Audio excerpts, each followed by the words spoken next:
Saya kira semangat bangsa ini untuk pulih itu masih ada dan sangat kuat, berdasar pada dasar-dasar Pancasila justru. Jadi kalau dibilang kami Pancasila, nggak perlu diucapkan, lakukan aja sesuatu.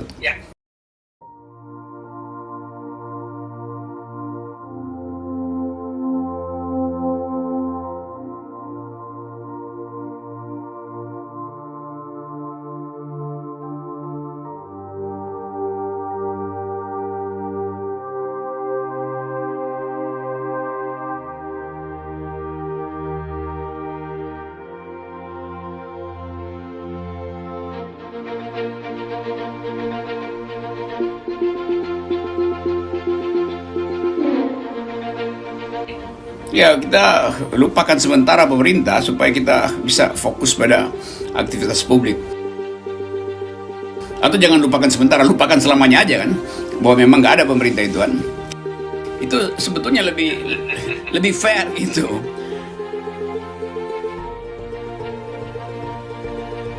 Dan saya mengusulkan agar supaya ada semacam kampanye baru untuk membackup penanganan pandemi ini. Tapi nggak usah kita sebut sebagai solidaritas dengan segala macam, karena banyak istilah juga yang nanti dianggap pencitraan baru.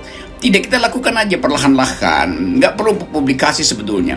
Tapi siapapun yang melihat bahwa di sekitarnya ada sesuatu yang bisa disumbangkan, entah itu ranjang bekas atau apa aja itu.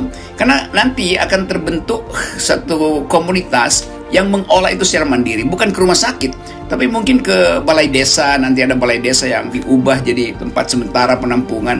Tapi lebih dari itu, kita mesti lakukan pendampingan pada masyarakat, karena masyarakat makin lama nggak percaya bahwa COVID ini bisa diselesaikan oleh pemerintah.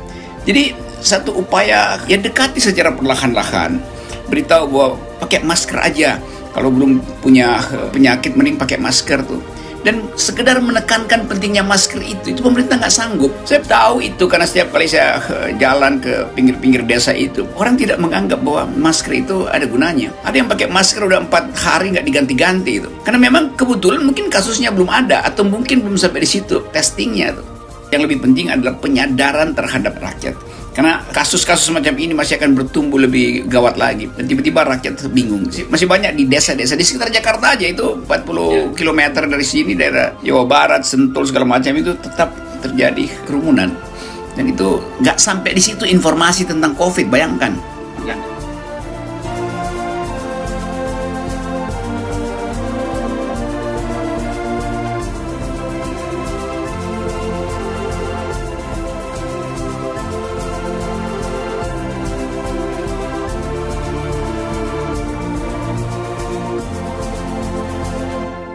Ya, saya kira itu. Dan satu orang yang berbuat baik itu akan diikuti oleh orang lain. Satu orang yang berdisiplin akan diikuti oleh orang lain. Jadi contoh dari kita sebagai tetangga atau sahabat itu yang lebih penting daripada mendengarkan ancaman-ancaman dari istana. Semoga istana juga berupaya cara dia membuat narasi. Iya, banyak inisiatif masyarakat sekarang bikin tabung oksigen darurat, diajarkan. Di Manggarai kemarin tuh berderet tabung oksigen minta diisi, itu punya warga semua tuh. Dan banyak warga yang sengaja membeli tabung untuk disumbangkan pada komunitas. Karena itu di forum ini saya menghimbau supaya ada semacam gerakan untuk saling membantu menyediakan oksigen, terutama di balai desa tuh, yang secara tiba-tiba bisa berubah menjadi tempat karantina mandiri itu, karena tidak cukup ruang-ruang karantina itu.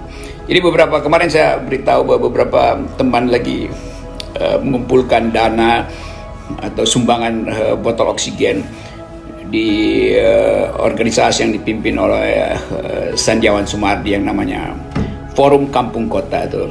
Mereka lagi menggerakkan Aku Kita Bisa itu platform untuk sukarelawan mengumpulkan dana dalam bentuk uang atau barang. Mestinya itu juga berlaku di tempat-tempat yang lain tuh. Jadi kita anggap aja bahwa ada kesempatan untuk berbuat baik justru dalam keadaan pemerintah tidak mampu untuk merawat kesehatan bangsa ini. Itu yang maksimal bisa kita katakan tuh.